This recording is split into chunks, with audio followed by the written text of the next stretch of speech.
कृषी मंत्री माणिकराव कोकाटे यांच्या शिक्षेला स्थगिती देताना कोर्टाचं निरीक्षण बघायला मिळालं। माणिकराव कोकाटे यांना दिलासा देताना कोर्टानं महत्त्वाचं निरीक्षण दिलंय। माणिकराव कोकाटे यांना शिक्षा झाली असती तर ते अपात्र झाले असते असं कोर्टाचं म्हणणं आहे।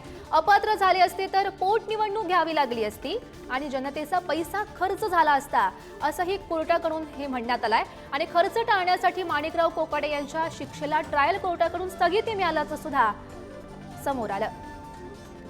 या संदर्भात अधिकची माहिती जाणून घेऊयात। आमचे प्रतिनिधी किरण ताजने सध्या आपल्या सोबत आहेत। किरण, महत्त्वाची खरं तर अपडेट ही म्हणावी लागेल, कोर्टानं हे निरीक्षण दिलेलं आहे, नेमकं काय म्हटलंय त्यामध्ये? गौरी, खरं तर माणिकराव कोकाटे यांना 5 मार्चला जी सुनावणी झाली त्यामध्ये मोठा दिलासा मिळालेला होता। त्यांच्या शिक्षेला स्थगिती देण्यात आलेली होती।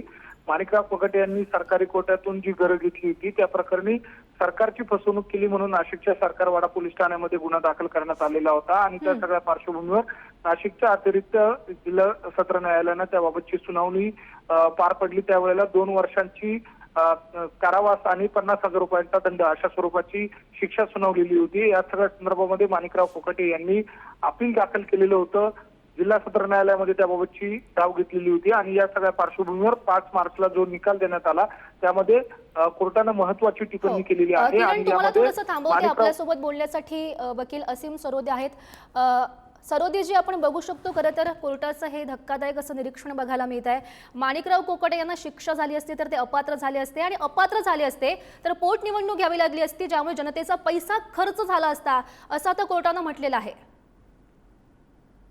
नाही, असा विचार करण्याची कोणतेही अधिकार कोर्टाला नाही आहे। कायदा जसा आहे तसा वाचायला पाहिजे, त्याच्यानुसार शिक्षा द्यायची नाही द्यायची, कन्फर्म करायची, हे सगळं ठरवण्याचे अधिकार न्यायालयाला आहे। मला असं वाटतं की सत्र न्यायालयाने जे काही रिझनिंग कारण दिलेले आहेत त्यांच्या बाजूने निकाल देताना ते कारण चुकीचे आहेत, कायद्यात न बसणारे आहेत आणि सत्र न्यायालयाने चूक केलेली आहे असं माझं मत आहे। असीमजी, खरं तर आपण बघू शकतो खरं तर हा जो खर्च टाळण्यासाठी माणिकराव कोकाटे यांच्या शिक्षेला कोर्टाकडून स्थगिती मिळाल्याचं सध्या कोर्टानं म्हटलेलं आहे। तुम्ही नेमकं याकडे कसं बघता, या सर्व निरीक्षणाकडे? लोकशाहीमध्ये गुन्हेगारीकरण लोकशाहीचं व्हायला नको हा उद्देश सगळ्यात महत्वाचा आहे आणि त्या दृष्टीनेच आपण असं ठरवलं, म्हणजे आपण म्हणजे सगळ्यांनी भारतातल्या लोकांनी कायद्यानुसार ठरवलं की 2 वर्ष किंवा त्यापेक्षा जास्त शिक्षा कोणाला झाली असेल तर तो माणूस आमदार होण्यापासून मंत्री होण्यापासून वंचित राहील, तो अपात्र आहे। त्यामुळे जे आपण ठरवलेलं आहे कायदा म्हणून त्या कायद्याचे पालन करणं ही कोर्टाची जबाबदारी आहे।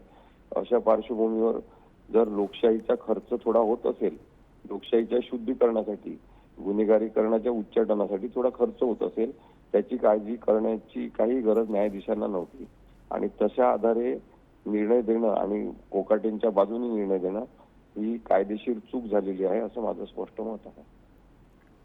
नक्कीच असीमजी, म्हणजे तुम्ही ही जी कायदेशीर चूक झाली असं म्हणता का? म्हणजे कोर्टाचं निरीक्षण चुकीचं असल्याचं तुम्ही म्हणताय का? नाही, त्यांना त्या कारणावरून कोकाटेंच्या बाजूने निकाल देणं हे चुकीचं आहे। न्यायालयाची चूक त्याच्यामुळे झालेली आहे की अशा प्रकारचे रिझनिंग ते देऊ शकत नाही आणि पुन्हा निवडणूक घ्यावं लागेल, खर्च होणार असं म्हणून आरोपीला तसं आपण स्थगिती द्यायची, त्याच्या आरोपांना गुन्हेगारीला स्थगिती द्यायची, हे चुकीचं आहे। त्यामुळे गुन्हेगारी केलेल्या माणसाला शिक्षा झालेली आहे, त्याच्यावर अशा कारणांमुळे स्थगिती देणं हे चूक आहे असं माझं कायदेशीर मत आहे।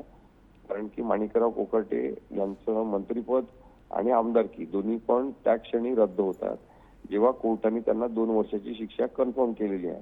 त्याच्यामध्ये अपील करायचं आणि मग नंतर तो अपील पर्यंत थांबायचं असं कुठेही म्हटलेलं नाही। सुप्रीम कोर्टाने निर्णय देताना ते सांगितलं की अपील केलं असेल वगैरे तोपर्यंत थांबायची अशी काही गरज नाही। ज्या क्षणी 2 वर्षाची शिक्षा त्यांना लागली त्या क्षणी त्यांनी मंत्रिपदाचा राजीनामा देणं आवश्यक होतं, जो त्यांनी दिला नाही। त्यांची आमदारकी सुद्धा रद्द होते। त्यामुळे त्या बाजूने तसा निर्णय देताना सत्र न्यायालयाने चूक केलेली आहे असं माझं मत आहे। हो, नक्कीच असीमजी, धन्यवाद दिलेल्या सविस्तर प्रतिक्रियेसाठी।